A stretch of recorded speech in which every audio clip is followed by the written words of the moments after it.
back to Story Time with Captain Xavier. Today we're going to be going over The Legend of Mogley.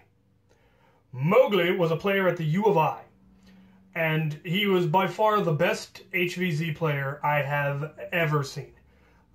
I don't count myself as a great HVZ player because I've never actually played as a player. I've only ever played HVZ as an NPC, which alleviates the whole stress and scariness and all of that goes into HVZ, because I never had to worry about dying because I had infinite respawns. Whereas humans only get to make the one mistake and then they're zombified forever. So to be a good player as a human, you have to really know what you're doing. You have to have good weapons, you have to know how to use them, you have to be smart, you have to be fast. And Mogley was all of those things. He was also the person that got me into modifying Nerf blasters, because at the time, I had no idea that was even a thing. I had nothing to do with the Nerf community up until the first HVZ. I'd never heard about modifying Nerf blasters. I'd never seen them. And it wasn't until I saw his modified Stampede that I really wanted to get into modding, because his was minimized, it had overvolted, had springs upgrade, and it was an excellent blaster. And I still had my stock Stampede. I hadn't even painted it at this point. And seeing what he'd done to his, you're like, okay, that I want to get into. I didn't want to do the minimized on my first one because I really liked the whole large rifle feel. But if I ever got another one, I knew I wanted to do a minimized one eventually. And if you've seen my channel, you know that I eventually did, and I made mine modular, which was, because that's my thing. But Mogley was by far the best player. He had a number of very, very useful skills. One, he was a small fellow, which made him very, harder to see. He could hide in small places. And we'll actually get into that a little bit later. He also did rock climbing. I have seen this man go straight up a brick wall like he was going up a ladder. He also did free running, or parkour if you prefer, and the U of I was well suited for that sort of thing. So trying to chase him or be chased by him was absolutely terrifying, because he'd jump over things you weren't expecting and fly through things, and was just had the legs of a sprinter and was just so fast. I never had to actually face him. I don't believe I ever faced him straight on, because he was intelligent enough to leave the Black Knights alone when he did get turned into a zombie. Because he would. While he was an incredible player, he was also one of the guys that he would take the risks to complete the mission. And often you'd complete the mission, but sometimes you'd die in the process. And so he did occasionally get zombified, or people just managed to sneak up on him. It happens in HVZ, even to the best players. And I don't know which he was better at, playing a human or a zombie. Either way, he was the best player I've ever seen in either role. But today we're going to go over some of the stuff where I got to see him as a human, because, like I said, I don't recall ever actually seeing him much as a zombie firsthand, or never having him come at me, so there weren't any stories that really involved me. But I do have two good stories of him as a human that we're going to go over. One thing I do want to mention, I mentioned that he was small and good at hiding. As a result, our crew actually uses Mogleys as our standard unit of concealment. So if to say how many Mogleys are this area, the question you're asking is, how many different places could Mogley be hiding in this particular environment? And to give you an idea, an empty room with no windows, no furniture, an empty room with one entranceway with no door on it, so you can't be hiding behind the door. An empty room is 2 Mogleys, because he could be hanging in either corner above the doorway and could drop down on you. So an empty room is 2 Mogleys. A blade of grass is 1 standard Mogley. The U of I was fairly open. It wasn't overly decorated with lots and lots of trees, and the buildings were fairly far apart. It didn't have nearly as much concealment. Whereas WSU, any square inch of WSU is approximately 1,000 Mogleys, because it's all covered in bushes, and the buildings are close together, and there are stairways that come out of nowhere that go to nowhere, and ladders, and just crazy stuff at WSU. But the U of I was a little more open, and he would still sneak up on you in an empty field. It was amazing. So let's talk about the 2 stories that I recall, where I got to. One, I was actually there, and the other I heard about from my lieutenant. The first one on our standard map was a reverse of one of the previous missions. Previously, we started at the tower and had to work our way to the commons. This time we started at the Commons and had to work our way to the tower. But once again, we're going right through Main Street, down the heart of campus, past and through all of the dormitory areas, and of course, the tower is itself a residence hall. So lots and lots of zombies. And this was another day mission that I joined in on. The call went out that there was a MacGuffin at the Commons that needed to get to the courtyard in the tower, and we had to take this route. I don't think we had to, but we decided to take the direct route. And once again, not a lot of humans showed up because the day missions were dangerous and people had class, but we did indeed have myself, Mowgli, and a handful of humans. We picked up the MacGuffin. Mowgli, I think there was also one other Black Knight. I think it might have been my Sergeant Major was with us.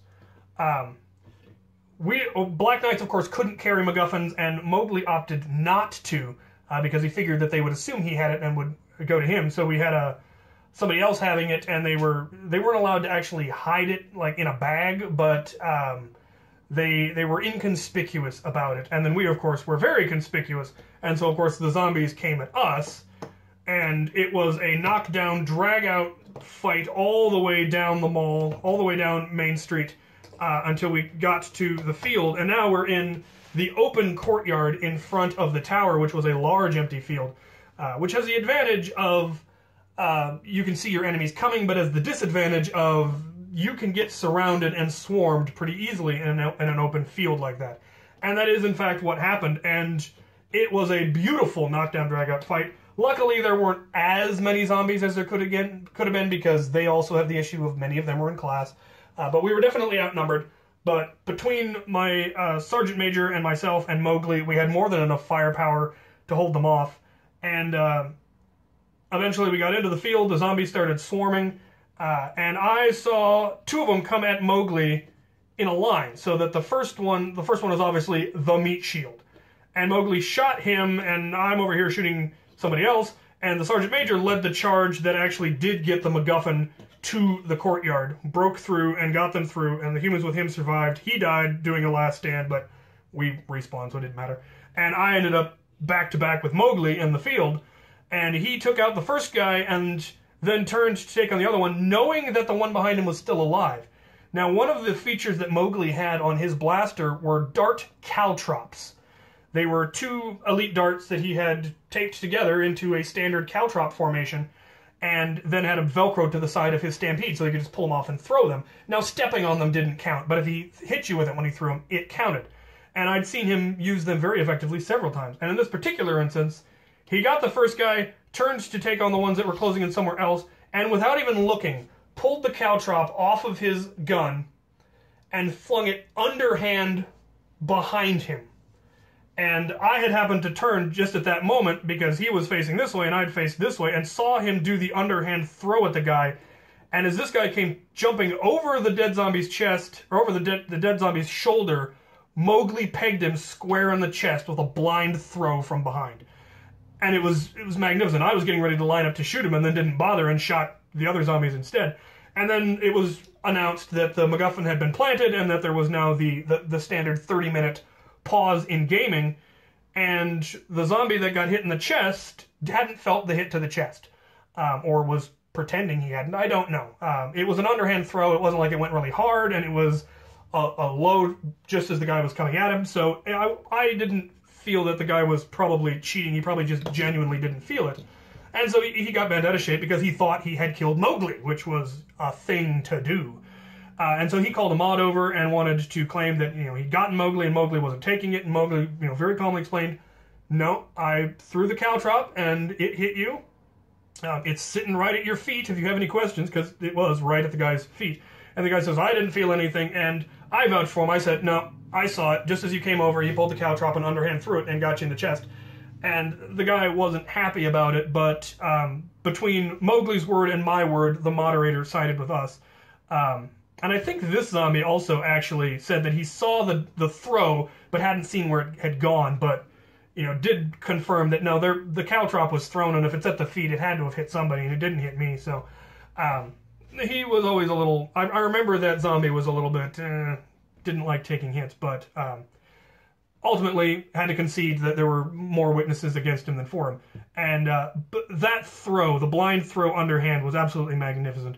And the stand in general, I think I eventually got tagged just before the call finally went through, but it was a heck of a fight in that field.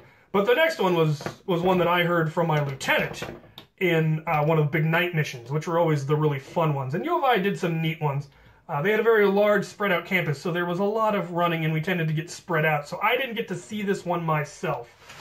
This one, again, started at the tower and went so far north it's off my map. It was actually up here behind the PE building. There was an amphitheater, and that was where the MacGuffin needed to get planted this time. And this time it was a nuke. We were trying to nuke a site that the zombies were using or congregated on. And so we had to pick up the nuke here. I don't know where the humans actually started. They probably started somewhere else. They might have started at the LLC. But they had to get to the tower, pick up the nuke, and then deliver the nuke all the way to the other side of campus, all the way up north by the PE building. And this time, Mogley decided he was going to take it. A large group of humans showed up, several Black Knights, and the zombies were briefed ahead of time and were already in location, and they knew where we were going to be coming from, so they had set up ambushes all along the way. But they had kept most of the zombies in reserve at the actual amphitheater.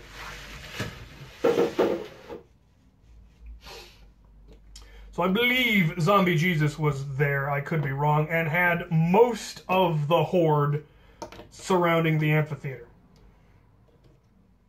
There were just a few runners and stragglers and set up for ambush to try to harass us and break us up along the way, but the majority of them were smack dab in the middle of the amphitheater. And there was a hill going up on two sides of it, and then the PE building in this corner, and then an open field this way, and there were actually trees, and this was during the winter, remember, there was a foot of snow on the ground. This is Idaho. So running was somewhat difficult. But two humans had actually shown up, had managed to figure out where the site was going to be taking place ahead of time, and they got there and were actually right on the tree line in snow ghillie suits. They were completely hidden in the snow, and the zombies didn't see them when they came in. So they witnessed the whole thing, but never got a chance to actually move on it. I was with the rest of the humans. We got harassed somewhere and were doing a holding action. My lieutenant and Mogley broke through. But they ended up also getting split up, I believe, and so had to communicate via phone. Fortunately, this technology existed even back then. And they saw the location, and there was no way even Mogley could get through this many zombies and be sure that he would be able to deliver the package. Because there was a fairly small target that the ball had to land in. You could try throwing it, but if the zombies intercepted it, then it was all over. So you needed to plant it, and you really needed to get in there, and there was no way that even Mogley could break through that line with as many zombies that were holding there, and he wasn't wanting to risk it. But then my lieutenant contacted him and said, "I'll distract them. I will get them to move off." And so he texted Mogley to go when he gets the chance, and my lieutenant comes charging in, picks off a couple of zombies, and like a good horde of zombies, they all turned towards him. And some of them stayed to hold the line because they were intelligent enough for that, but not enough. The majority of them went after him, and he ended up doing a valiant last stand somewhere.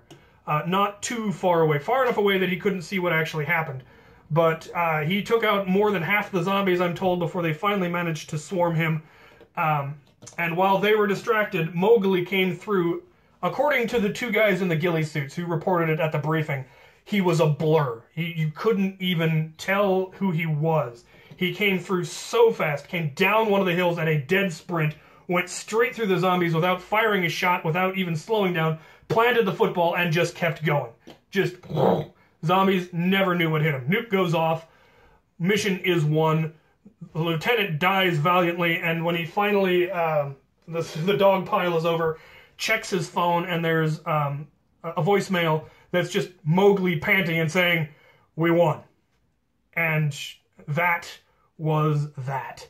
And I wish I could have been there, but I was off saving the rest of the humans. We actually had remarkably few losses this mission. The 2 guys in ghillie suits got out without ever being noticed. My lieutenant obviously was an NPC, so it didn't matter. Mowgli made it through, and the rest of the humans, we managed to hold off the ambush, and so very few humans were actually lost, and it was a resounding human victory for this particular mission, which helped us later on in the final stand. So there you have it. That is the Legend of Mogley. He did play with us once at the WSU at the first game, but after that didn't. He did run his own Nerf Wars at the U of I. They had some fantastic locations that he would host battles at, and I got to go to a couple of those and show off my modded guns once I'd gotten them modded later. And he had the very first auto strife that I ever saw. I had just gotten mine, and they'd been out maybe a couple of weeks, and he figured out how to make an auto pusher using Legos. He used Lego gears and Lego parts and made a Nerf auto pusher that could empty an 18-round mag in a half a second. It was insane, the fire rate that it had. He actually said it was too fast because you were always out of ammunition, but as a last ditch, pull this thing out and just empty a mag at somebody, it worked great. Now, of course, we have the prettier, pre-built kits, but he was the legend that got me into modding, so you can thank him for my channel and all that I've ever gotten into as far as all of the crazy stuff, because if it weren't for him, I probably would have stuck with stock Nerf blasters, to be perfectly honest. So there you have it. If you have any questions, comments, concerns, Mowgli, if you see this, I hope you're not offended that I've brought you up.